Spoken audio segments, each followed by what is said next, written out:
স্বাধীনতার পর আব্দুল করিম গাইলেন, রক্ত দিয়া স্বাধীন হলাম মুক্তি পাবো বলে, শোষিতের নাই স্বাধীনতা আছে শোষকের কবলে।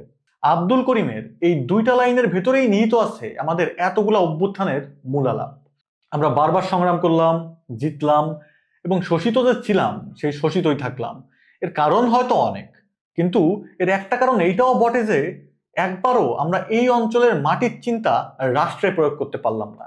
একবারও আমাদের জাগরণের ফসল আমরা ঘরে তুলতে পারলাম না, কারণ ঘরটা আমাদের ছিলই না, হয়ও নাই। এই প্রসঙ্গে আরেক লোকশিল্পী আব্দুল আলিমের গাওয়া গানের কটা লাইন মনে পড়ল। পরের জায়গা পরের জমিন, ঘর বানায় আমি রই, আমি তো সেই ঘরের মালিক নই। আমাদেরও হয়েছে সেই দশা। পরের কাঠামোতে যতই আশ্রয় নেবেন, দিন শেষে আপনারে তো রেফিউজি হিসেবে ট্রিট করা হবেই, অথচ বারবার বলা হয় আমরা নাকি দেশের মালিক। এ কেমন মালিকানা?